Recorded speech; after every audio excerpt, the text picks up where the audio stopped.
Hello प्यारे मित्रों, स्वागत है आप सभी का हमारे यूट्यूब चैनल अनूप स्टडी में। दोस्तों, आज की वीडियो में हम लोग मॉडल पेपर 2013 सॉल्व करेंगे, ठीक है, फिजिक्स का। और मैं फिर से बता दूं, आज 18 तारीख है, ठीक है। कल आपको मिलेगी वीडियो, ठीक है, 19 तारीख को वीडियो मिलेगी। तो 19 तारीख से क्या होने वाला है, MR का जो फॉर्म है उसका फिलअप यानी उसकी ऑनलाइन शुरू होगी 19 तारीख से, जैसे कि मैंने बताया था, ठीक है। तो उसकी वीडियो जो है बन के आपको हमारे YouTube चैनल पे अवेलेबल है। सारी वीडियोस मैथ की चली रही हैं, आप लोग देख ही रहे हैं, ठीक है। और जो फिजिक्स का है वो बन चुका है, वो प्ले लिस्ट में सेव है। तो आप लोग मेन जाके वहाँ पे आप प्ले लिस्ट में देख सकते हैं, ठीक है। फिजिक्स की वीडियो अवेलेबल है वहाँ पे। तो चलिएगा हम लोग इस पेपर की बात करते हैं, पॉलिटेक्निक इंट्रेंस की, ठीक है। तो देखिएगा 2013 में आपको पता है 50 क्वेश्चन में फिजिक्स केमिस्ट्री होता है, तो उसमें इधर उधर भी करके देता है, ठीक है। देखिए इसमें आपका 66 नंबर क्वेश्चन से फिजिक्स शुरू है, ठीक है। आपको इसमें रेंडमली मिल सकते हैं, या सीरियल नंबर से भी मिलेंगे या रेंडमली कहीं से भी स्टार्ट, मतलब 50 क्वेश्चन में फिजिक्स 25 होगा और 25 केमिस्ट्री होगा, ठीक है, इतना श्योर है। तो चलिए इसमें देखिए 66 नंबर से शुरू हुआ है, ठीक है। तो वीडियो के अंत तक बने रहिएगा और हर एक क्वेश्चन को अच्छी तरह से देखिएगा कैसे सोल्यूशन किया जा रहा है, ठीक है। तो चलिए शुरू करते हैं। 66 नंबर आपको स्क्रीन पे दिख रहा होगा। देखिए क्या कह रहा है इसमें, कह रहा है कि कांच का अपवर्तनांक 3/2 है। कांच का अपवर्तनांक यानी अपवर्तनांक बराबर दिया है, अपवर्तनांक बराबर कितना दिया है, 3/2, यानी ये n की वैल्यू है। क्या है, n बराबर दिया है 3/2, ठीक है। कह रहा है कि कांच हवा की सतह के लिए क्रांतिक कोण होगा। हमें साइन 42 अंश दिया है, आपको इंडिकेट किया है कि साइन 42 अंश बराबर आप 2/3 रख सकते हैं, ठीक है। तो कह रहा है कि कांच और हवा की सतह के लिए क्रांतिक कोण क्या होगा, क्रांतिक कोण का मान पूछ रहा है, ठीक है। क्रांतिक कोण का मान पूछ रहा है, क्रांतिक कोण, ठीक है, क्रांतिक कोण का मान पूछ रहा है। तो क्रांतिक कोण का फार्मूला क्या होता है, n बराबर 1/sin c, यही फार्मूला होता है। अब n बराबर दे रखा है, ठीक है। तो हमें c का मान निकालना है, यही जो होता है c हमारा क्या होता है, यही इसी को हम बोलते हैं क्रांतिक कोण बोलते हैं, ठीक है। तो यहाँ से हम sin c बराबर करें तो क्या हो जाएगा 1/n। अब आपको n की वैल्यू पता है कितना है, 3/2, तो 1 में 3/2 करेंगे तो ये 2 ऊपर जाएगा, यहाँ पे गुणा होगा, तो यही किसके बराबर हो जाएगा 2/3 के, अर्थात हमारा साइन c बराबर हो गया कितना 2/3, ठीक है। अब देखिएगा जो आपको क्वेश्चन में दिया है साइन 42 अंश बराबर 2/3, तो 2/3 के जगह पे तो हम लिख सकते हैं साइन 42 अंश, तो यहाँ से लिख सकते हैं साइन c बराबर साइन 42 अंश, ठीक है। अब यहाँ से साइन कैंसिल होगा तो c बराबर कितना आ जाएगा 42 अंश, c बराबर 42 अंश। ऑलरेडी ये सबको इतना पता है, ठीक है। इसको याद भी कर लीजिए कि हवा और कांच के लिए जो क्रांतिक कोण होता है 42 अंश होता है। आप ऑप्शन में देख के 42 अंश को टिक कर दीजिए ऐसे ही, ठीक है। ये याद कर लीजिए, ये सब याद करने वाली चीज़ है, क्योंकि इसको बार बार आप कब तक सोल्यूशन करेंगे। हवा और कांच के बीच कितना क्रांतिक कोण होता है ये याद रख लीजिए, ठीक है। हीरे का क्रांतिक कोण कितना होता है वो याद रख लीजिए, ठीक है। चलिएगा अगला देखिएगा, इतना नोट करिए। ऑप्शन की बात कर ले तो ऑप्शन नंबर सी करेक्ट है, इसका ऑप्शन नंबर सी करेक्ट है, ठीक है, 42 अंश। 67 नंबर क्वेश्चन देखिए, 67 नंबर कह है निम्न में से कौन सा नियम प्रेरित विद्युत वाहक बल की दिशा को बताता है, प्रेरित विद्युत वाहक बल यानी ई को, ठीक है, प्रेरित विद्युत वाहक बल ईएमएफ की दिशा को कौन दिखाता है, कौन सा नियम, ठीक है। तो फ्लेमिंग का 2 नियम पढ़े थे, एक राइट हैंड का नियम, एक लेफ्ट हैंड का नियम, ठीक है। तो राइट हैंड का नियम ईएमएफ की दिशा को बताता है, और लेफ्ट हैंड का नियम लॉरेंज बल, ठीक है, चुंबकीय क्षेत्र में धारा प्रवाहित हो रही है, ठीक है, और चुंबकीय क्षेत्र है तो उस कण पे बल की दिशा को बताएगा कौन, लेफ्ट हैंड का नियम। और राइट हैंड का नियम ईएमएफ की दिशा को, प्रेरित विद्युत वाहक बल की दिशा को कौन बताता है, लेफ्ट हैंड का नियम। फ्लेमिंग के राइट हैंड का नियम, सॉरी लेफ्ट हैंड बोल रहे थे, राइट हैंड का नियम, और लॉरेंज बल यानी जो बल लगेगा उस पे ईएमएफ है ये, ठीक है। ईएमएफ बल प्रेरित विद्युत वाहक बल को राइट हैंड का नियम, और लॉरेंज बल यानी जो किसी भी जैसे मोटर में देखे ना उस पर बल कार्य करता है तभी तो रोटेट करता है, तो उस बल को हम फ्लेमिंग के बाएं हाथ के नियम से ज्ञात कर सकते हैं, ठीक है। और जो उसमें ईएमएफ निकलता है तो उसकी दिशा को फ्लेमिंग के दाएं हाथ के नियम से निकाल सकते हैं, ठीक है। तो इसमें दिया आपका बी ऑप्शन में फ्लेमिंग का राइट हैंड नियम यानी दाहिने हाथ का नियम या दाहिने हाथ की हथेली का नियम से हम क्या ज्ञात कर सकते हैं, ईएमएफ की दिशा को, यानी इसका ऑप्शन नंबर बी करेक्ट है, राइट हैंड, ठीक है, राइट हैंड के नियम वाला। बात समझ में आया है। चलिएगा 68 नंबर देखिए, 68 नंबर क्या करें कि 50 सेंटीमीटर फोकस दूरी वाले अवतल शीशे के सामने 25 सेंटीमीटर पर रखी वस्तु का प्रतिबिंब की स्थिति क्या होगी। कौन सा दर्पण है, शीशा मतलब दर्पण, कौन सा है, अवतल, कौन सा है, अवतल दर्पण, ठीक है, अवतल दर्पण। तो कह रहे अवतल दर्पण से 50 सेंटीमीटर फोकस, यानी इस दर्पण की जो फोकस दूरी है कितनी है, 50 सेंटीमीटर। तो अवतल है तो चिन्ह परिपाटी का नियम याद रखिएगा, माइनस में होगा। कह रहे इससे 25 सेंटीमीटर की दूरी पे, यानी यू का मान दिया कितना, -25 सेंटीमीटर, क्योंकि ये तो ऑलरेडी माइनस सब में होता है हमेशा सदैव, ठीक है। तो कह रहा है वी की स्थिति बताइए, यानी प्रतिबिंब कहाँ पे बनेगा।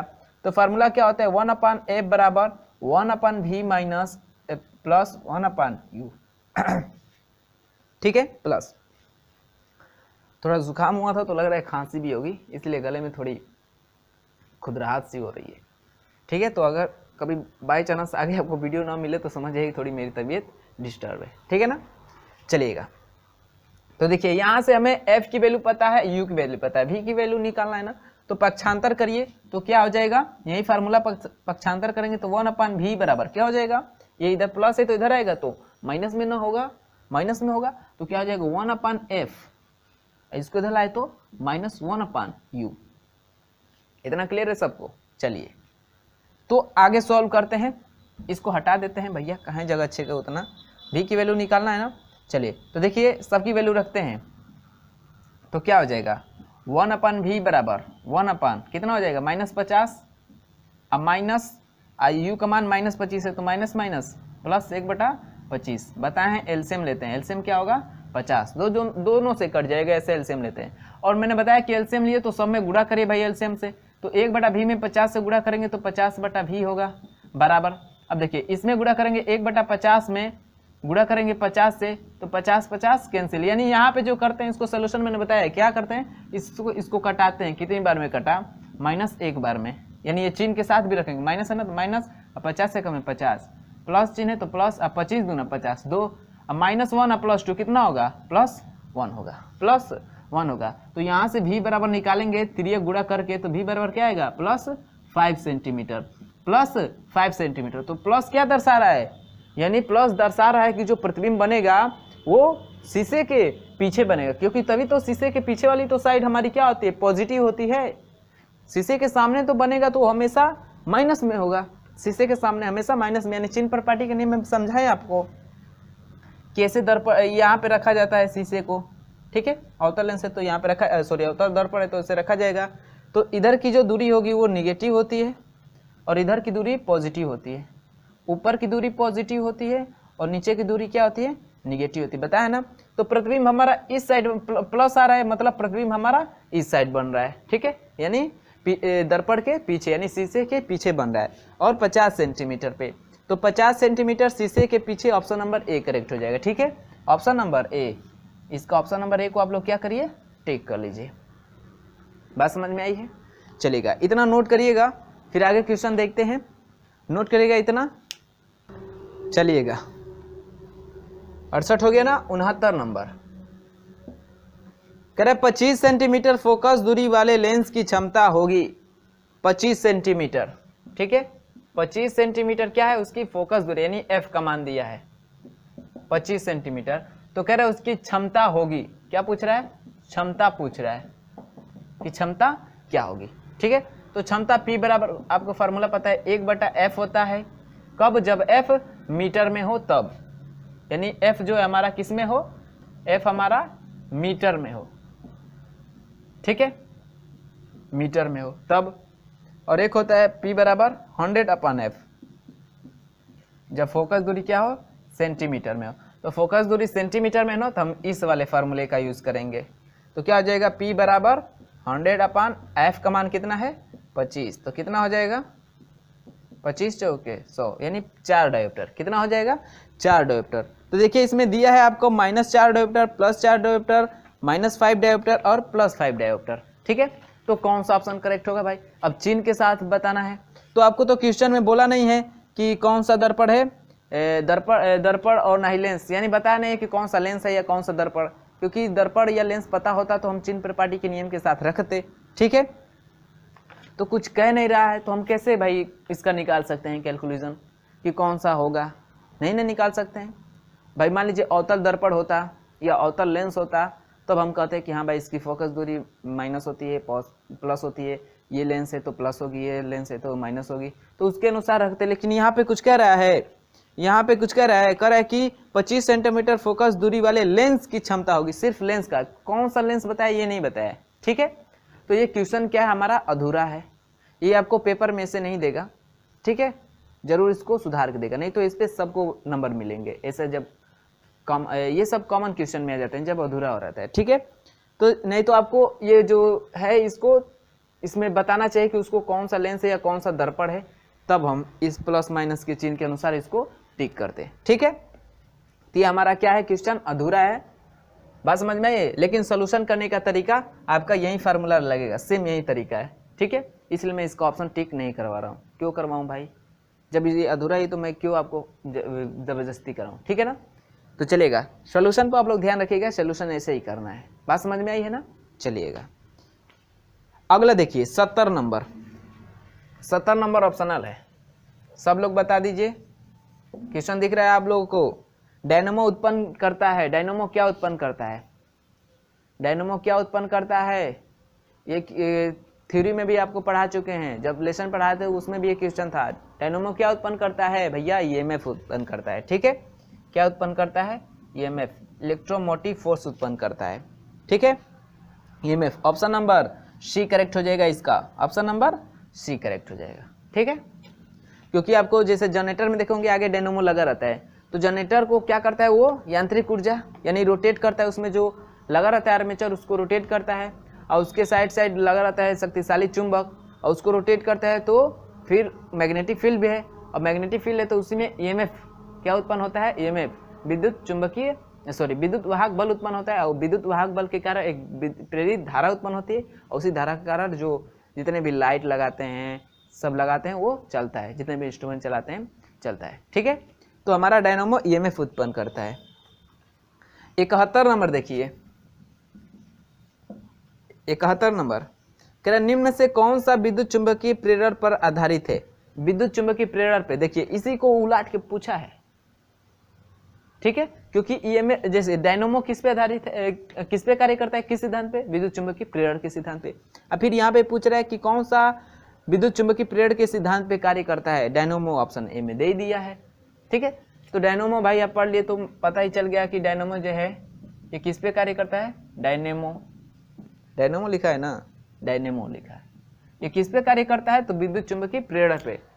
ठीक है, फैराडे बताया था ना कि जब किसी बंद परिपथ में चुंबकीय फ्लक्स में परिवर्तन करते हैं तो उसमें ईएमएफ उत्पन्न हो जाता है, प्रेरित विद्युत वाहक बल उत्पन्न हो जाता है, उसी के कारण प्रेरित धारा भी उत्पन्न हो जाती है। ठीक है, जो कि इसमें बताए थे कि आपका डायनामो क्या उत्पन्न करता है? ईएमएफ।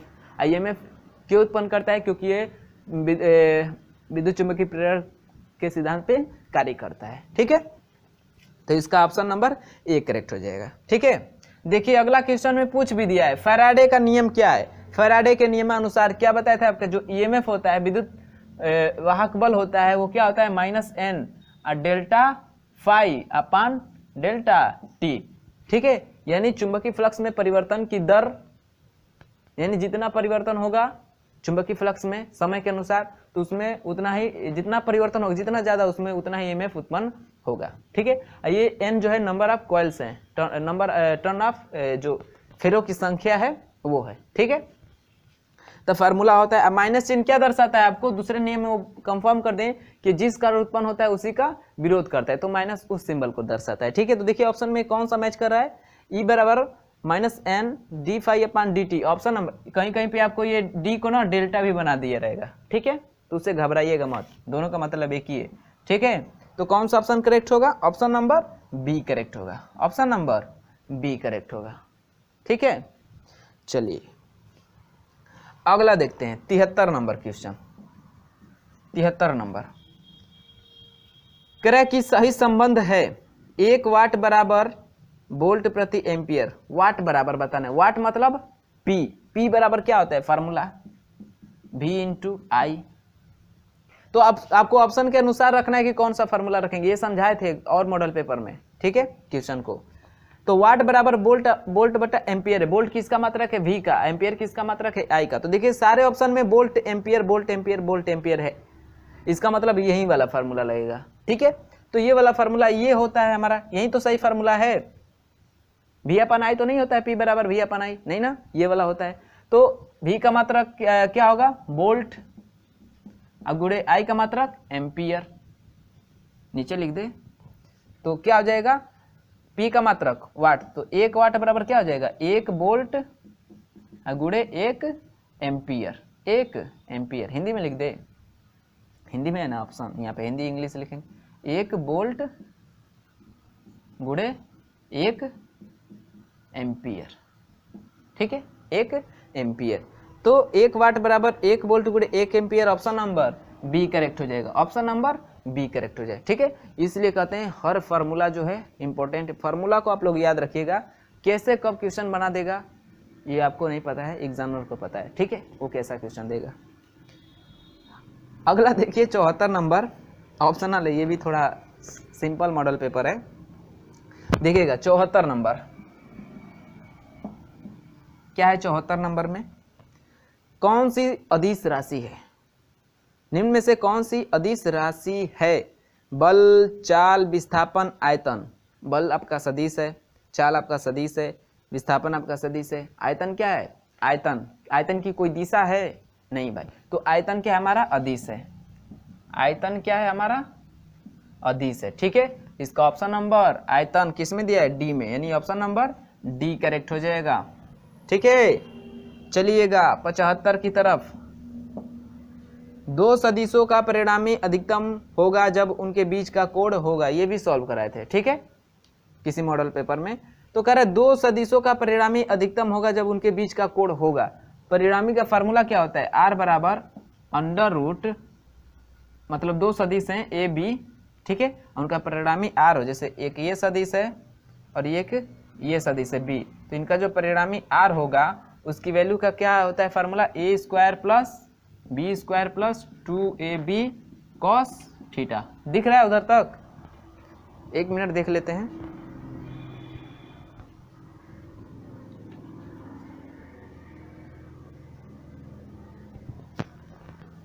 ठीक है दिख रहा है ना। तो कॉस थीटा होता है, मैंने उसमें बताया था कि जो इसकी वैल्यू है कब कितना, कब मतलब कम होगी अधिकतम होगी कब, ये किस पे निर्भर करेगा इस थीटा पे, किस पे निर्भर करेगा यानी कॉस थीटा की वैल्यू पे। और कॉस थीटा की वैल्यू सबसे ज्यादा क्या होती है 1 होती है, यानी कॉस थीटा की सबसे अधिकतम वैल्यू क्या होती है 1 होती है। और 1 कितने का मान है कॉस थीटा में, कितने का मान है 0 अंश का मान है, यानी थीटा बराबर क्या हो 0 अंश हो, ठीक है। यानी इन दोनों के बीच, ये जो दोनों सदिश लग रहे हैं इनके बीच 0 एंगल का होगा कोण, तब इनके जो बीच जो इसका जो परिणामी होगा वो क्या होगा सबसे अधिक होगा। तो उसका जो कोण होना चाहिए कितने का होना चाहिए 0 अंश का, यानी ऑप्शन नंबर 0 किस में दिया है ऑप्शन नंबर ए में दिया है, ठीक है। तो इसका ऑप्शन नंबर ए करेक्ट हो जाएगा। समझ में आया, समझ में आया ना, चलिएगा ठीक कर लीजिएगा। अगला देख लेते हैं 76 नंबर, ये भी सिंपल है। 76 नंबर क्या कह रहा है कि बंद की को प्रदर्शित किया जाता है, बंद की देखिएगा भाई, इसकी बात हम लोग जो बोलचाल में बात करते हैं कि भाई स्विच ऑफ कर दो, ठीक है स्विच ऑफ कर यानी बंद कर दो उसको, तो बंद कर, जैसे लाइट जल रही है तो बंद कर दो, मतलब स्विच को ऑफ कर देते हैं तो बंद हो जाता है। अब यहाँ पे बंद की का मतलब आप लोग समझ रहे हैं क्या होता है, बंद की का मतलब आपको ऑन की बात कर रहे हैं, यहाँ पे बंद की मतलब ऑन की बात कर रहे हैं, ठीक है, कि कौन सा आपका ऑन है, ठीक है, यानी कौन सा इसमें से स्विच ऑन है। और स्विच खुला का मतलब यहाँ पे लिखता है बंद स्विच और खुला स्विच, तो खुला स्विच का मतलब ऑफ होता है और बंद का मतलब ऑन होता है, ठीक है। हम लोग कहते हैं स्विच को बंद कर दो, तो ये हमारी भाषा है, ठीक है, जैसे समझ रहे भाई। तो जो फिजिक्स की भाषा है, जो इसमें जो डायग्राम में आपको दिखा रहता है, देखिए ए में आपका स्विच खुला हुआ है, ठीक है, वो चालू नहीं है। अब बी में भी आपको देखिए ये सब स्विच का ही सिंबल है, ए में जो दिख रहा है वो भी स्विच का सिंबल है, बी में भी जो दिख रहा है वो भी स्विच का सिंबल है, और सी में वो भी स्विच का सिंबल है। लेकिन कौन सा बंद है, मतलब कौन सा ऑन है, ऑन की बात कर रहे हैं यहाँ पे, ठीक है, ऑन की। तो ये भाई देखिए, ये जो यहाँ से पहले ऑप्शन में ऐसे बनाया ना, तो ये हमारा ये करंट इसमें, यानी जब इस पर टच रहेगा तभी तो करंट जाएगी, लेकिन ये टच नहीं है, क्या है ये, ऐसे है, ऐसे है, मतलब ये खुला है, ठीक है। और ऑप्शन नंबर बी में भी दिया है, देखिए ऐसे है, तो ऐसा जब बनता है तो इसमें डॉट लगा रहता है, समझिए ऑन है, डॉट हटा दिए तो ऑफ है, ठीक है। तो देखिए दूसरे में डॉट है, इसके बीच में नहीं, इसका मतलब ये भी क्या है, ऑफ है, और ये भी क्या है, ऑफ है। और जो ऑप्शन सी में दिया है ऐसे बना के, ठीक है, ऑप्शन सी में तो बीच में डॉट दिया ना, ये मतलब इसका मतलब क्या है, ये स्विच ऑन है, ठीक है। अब इसमें जो करंट हम अगर ले जाएं तो वो ये जो आई करंट है इधर भी जाएगी, ठीक है। तो स्विच बंद की मतलब ऑन, इसको हिंदी में क्या बोलेंगे, ऑन, और उसको हिंदी में क्या कहते हैं, बंद की, स्विच ऑन, ठीक है।